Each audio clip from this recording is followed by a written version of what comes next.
நம்ம சேனலை பத்தி இன்னும் தெரியாம இருக்கிறவங்க கங்கை ஹெர்பல் கிச்சனை சர்ச் பண்ணிட்டு like, share, comment and subscribe பண்ணிக்கோங்க. மறக்காம பெல் ஐகானை பிரஸ் பண்ணிக்கோங்க so that you get notified. Hi viewers, வணக்கம். Welcome to Gangai herbal kitchen.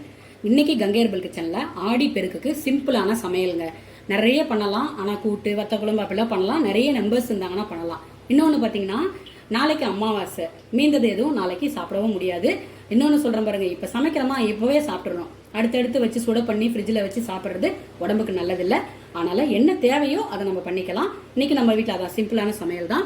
புழுங்கல் அரிசி சாதம், பருப்பு, வீட்டில் காய்ச்சின எண்ணெய், சூப்பரான உளுந்து வடை. உளுந்து அவ்வளோ உடம்புக்கு நல்லதுங்க. பெண் குழந்தைகளுக்கு உளுந்தங்கஞ்சி, உளுந்தங்களி, உளுந்தஞ்சோறு அந்த மாதிரி பண்ணி கொடுங்க. உளுந்து வடை வாரத்தில் ஒரு நாள் இருக்கிற மாதிரி பார்த்துக்கோங்க. சூப்பரான பாயாசங்க.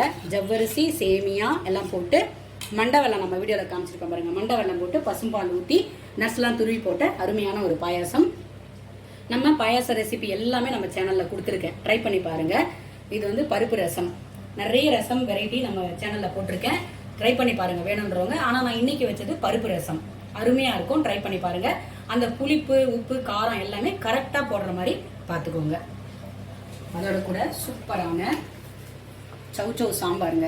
அதாவது சவுச்சவு மட்டும் தனியாக போட்டு சாம்பார் வச்சு பாருங்களேன். இது எங்கள் குடும்ப சாம்பார். சவுச்சவு மட்டும், அதை மாதிரி முள்ளங்கி, அதை மாதிரினா ரொம்ப பிடிக்கும் எங்கள் குடும்பத்துக்கு. அதே மாதிரி வேர்க்கடலை சட்னினா அது எங்கள் குடும்ப சட்னி அப்படின்னு சொல்லுவோம். அதை மாதிரி பொட்டுக்கலையில் ஒரு சாம்பார் வைப்போம். அது வந்து எல்லாமே எங்கள் மாமியார் வீட்டு ஸ்பெஷல். இதெல்லாம் பார்த்தீங்கன்னா எங்கள் ஃபேமிலி இது அப்படின்னு சொல்லுவோம். இன்னைக்கு சவுச்சவு சாம்பார் ரொம்ப நாள் கழிச்சு வச்சுருக்கேன். சூப்பராக இருக்கும், ட்ரை பண்ணி பாருங்கள். ஈஸி சாம்பார் ரெசிபியும் நம்ம வீடியோவில் கொடுத்துருக்கேன்.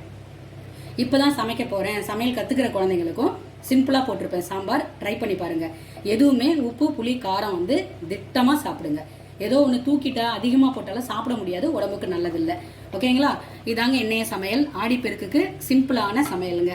ட்ரை பண்ணி பாருங்கள். ட்ரை பண்ணி பார்த்துட்டு உங்களோட பதிவு பண்ணுங்கள். மறக்காமல் என்ன பண்ணணும், எனக்கு சப்போர்ட் பண்ணணும். சப்போர்ட் பண்ணணுமே சப்ஸ்கிரைப் பண்ணணும், ஷேர் பண்ணணும், எல்லாருக்கும் லைக் பண்ணி விடணும். இந்த நம்ம வீடியோலாம் போய் செக் பண்ணி பாருங்கள். உங்களுக்கு எல்லாம் பிடிச்சிருக்கும்னு நம்புறேன்.